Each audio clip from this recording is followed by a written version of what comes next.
لقد أنزلنا إليكم كتابا فيه ذكركم أفلا تعقلون ہم نے تمہاری طرف ایسی کتاب نازل کی ہے جس میں تمہارا تذکرہ ہے، کیا تم نہیں سمجھتے؟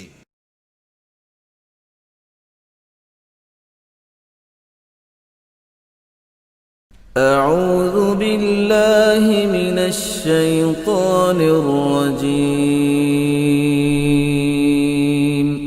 پناہ مانگتا ہوں میں اللہ کی شیطان مردود سے۔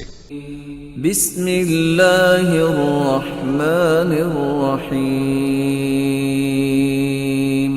شروع اللہ کا نام لے کر جو بڑا مہربان نہایت رحم والا ہے۔ وَيَوْمَ الْقِيَامَةِ تَرَى الَّذِينَ كَذَبُوا عَلَى اللَّهِ وُجُوهُهُمْ مُسْوَدَّةٌ أَلَيْسَ فِي جَهَنَّمَ مَثْوًى لِلْمُتَكَبِّرِينَ وَيُنَجِّي اللَّهُ الَّذِينَ اتَّقَوْا بِمَفَازَتِهِمْ لَا يَمَسُّهُمُ السُّوءُ وَلَا هُمْ يَحْزَنُونَ اللہ خالق كل شيء وهو على كل شيء وكيل له مقاليد السماوات والأرض والذين كفروا بآيات الله أولئك هم الخاسرون قل أفغير الله تأمروني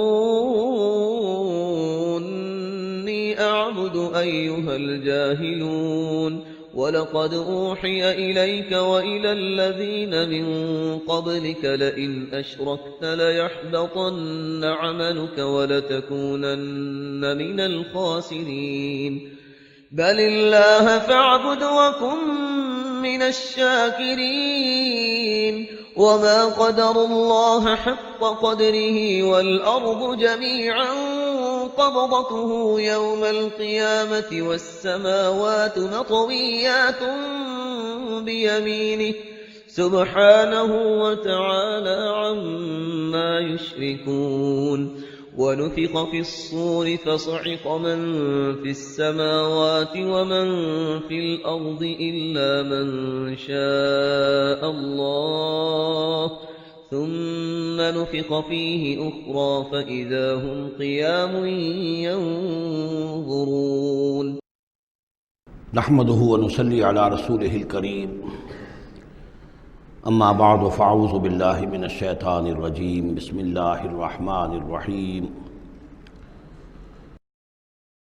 وَيَوْمَ الْقِيَامَةِ تَرَى الَّذِينَ كَذَبُوا عَلَى اللَّهِ وُجُوهُهُمْ مُسْوَدَّةٌ، اور قیامت کے دن تم دیکھو گے ان لوگوں کو جنہوں نے اللہ پر جھوٹ باندھا تھا کہ ان کے چہرے سیاہ ہوں گے۔ أَلَيْسَ فِي جَهَنَّمَ مَثْوًى لِلْمُتَكَبِّرِينَ، تو کیا جہنم ہی میں ٹھکانہ نہیں ہے ایسے متکبرین کا؟ وَيُنَجِّي اللَّهُ الَّذِينَ اتَّقَوْا بِمَفَازَتِهِمْ، اور اللہ تعالیٰ نجات دے گا ان کو جنہوں نے تقوی کی روش اختیار کی تھے، اور پہنچا دے گا ان کی کامیابی کی جگہوں پر، جو ان کے مقامات ہیں ان تک پہنچا دے گا۔ کسی کا کوئی مقام ہے، کسی کا کوئی مقام ہے، یہ صدیقیت کا مقام ہے، یہ شہداء کا مقام ہے، یہ انبیاء کا مقام ہے۔ لا یمسہم السوء، انہیں نہیں چھو سکے گی کوئی بھی تکلیف، کوئی برائی۔ ولا ہم یحزنون، اور نہ ہی وہ حزن سے دوچار ہوں گے۔ اللہ خالق کل شیء وہو علی کل شیء وکیل، اللہ تعالی ہر شے کا خالق ہے اور وہ ہر چیز کا نگران ہے اور ہر چیز کا ذمہ دار ہے۔ لہو مقالید السماوات والارض، اس کے لیے ہے تمام کنجیاں آسمانوں کی اور زمین کی۔ والذین کفروا بآیات اللہ اولئک هم الخاسرون، اور جن لوگوں نے اللہ کی آیات کا انکار کیا وہی ہے تباہ ہونے والے اور گھاٹے میں رہنے والے۔ یہ آخری دو رکوع جو ہے سورہ مبارکہ کے، ہمارے پاس وقت کم ہے لیکن بہرحال اس سے جو بھی ملائم ہے فائدہ اٹھانا ہے۔ یہ بہت ہی پرجلال انداز ہے قرآن مجید میں،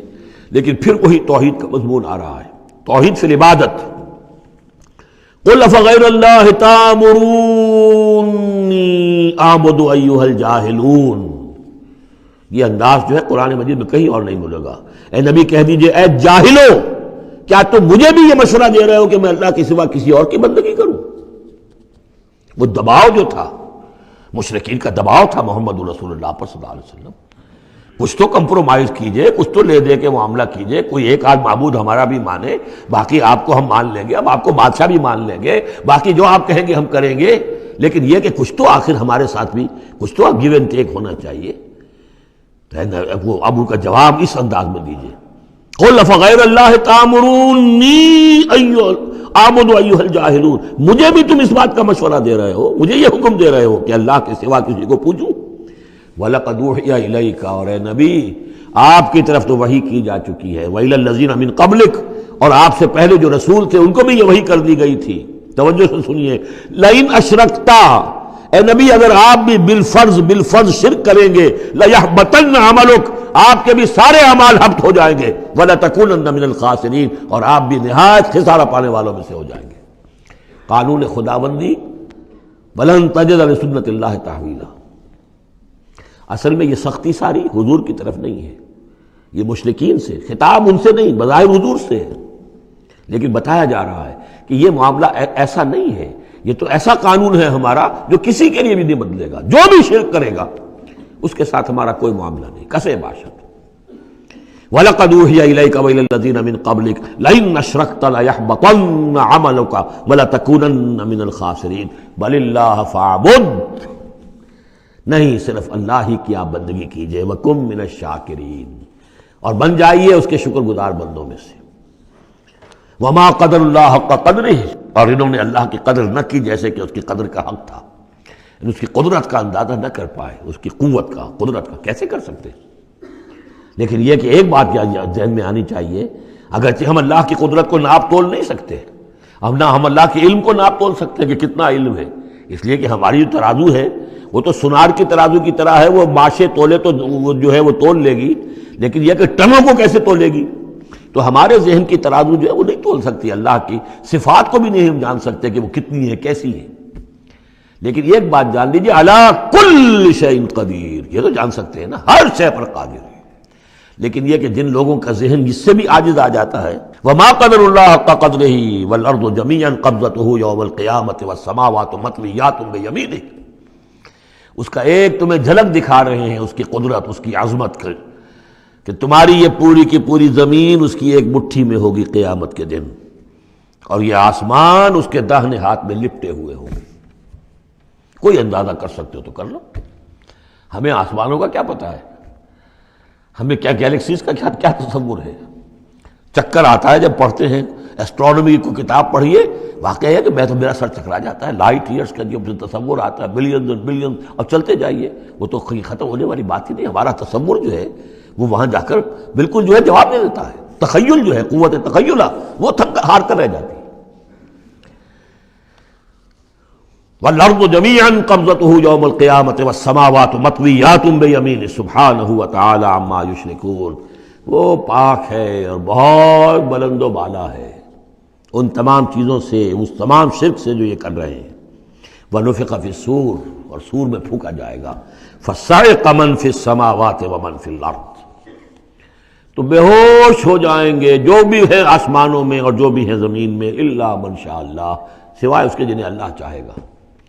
یعنی یہ بے ہوشی معلوم ہوتا ہے کہ فرشتوں پر بھی طاری ہوگی سوائے کچھ فرشتوں کے، اس قدر وہ دہشت والا ہوگا۔ تو ایک اصل میں تین ہے یہ نفخے جو ہے، پہلا نفخہ ہے زلزلے والا، وہ ہے نفخہ ساعت کا، اس میں تو ہلچل ہوگی، طوفان ہوگا، سورج اور چاند ٹکرائیں گے اور یہ پہاڑ چلیں گے روئی کے گالوں کی طرح، وہ ہے جو پہلا ہے ساعہ۔ پھر اس کے بعد ایک اور ہوگا، اور اس کے بعد سب کے سب ختم ہو گئے، سب پر ایک موت کی نیند طاری ہو جائے گی۔ وَنُفِخَ فِي الصُّورِ فَصَعِقَ مَن فِي السَّمَاوَاتِ وَمَن فِي الْأَرْضِ إِلَّا مَن شَاءَ اللَّهُ ثُمَّ نُفِخَ فِيهِ أُخْرَىٰ، پھر اس میں پھونک ماری جائے گی ایک مرتبہ اور یہ تیسری مرتبہ، یہاں کے حساب سے دوسری مرتبہ، لیکن یہ کہ یہ نفخہ ثالثہ ہے۔ فَإِذَا هُمْ قِيَامٌ يَنظُرُونَ، تو اچانک وہ سب کے سب کھڑے ہوں گے دیکھتے ہوئے۔ یہ نفخہ ہے بعث بعد الموت کا، تیسرا نفخہ، اسی لیے قیامت اس کو کہتے ہیں، اذا ہم قیام ینظرون، یہ یوم القیامہ ہے۔ پہلے ساعہ ہے، پہلے وہ گھڑی ہے کہ جس سے ایک موت وارد ہوگی، سب پر طاری ہو جائے گی، اور یہ قیامہ ہے جس میں کھڑے ہو جائیں گے۔ ثم نفخ فیہ اخری فاذا ہم قیام ینظرون واشرقت الارض بنور ربها، اور زمین چمک اٹھے گی اپنے رب کے نور سے۔ آگے چل کر ہم پڑھیں گے، اس وقت اسی زمین پر اللہ تعالیٰ کا نزول ہوگا۔ وجاء ربک والملک صفا صفا، آسمان ایک غمام کی حیثیت سے پھٹ جائے گا، اور فرشتے جو ہیں قطار در قطار صفے باندھے ہوئے نیچے اتریں گے۔ واشرقت الارض بنور ربها ووضع الکتاب، اور کتاب اور اعمال نامہ لا کر رکھ دیا جائے گا، وجیء بالنبیین والشہداء، اور انبیاء اور شہداء کو بھی پیش کر دیا جائے گا۔ بارک اللہ لی ولکم فی القرآن العظیم ونفعنی وإیاکم بالآیات والذکر الحکیم۔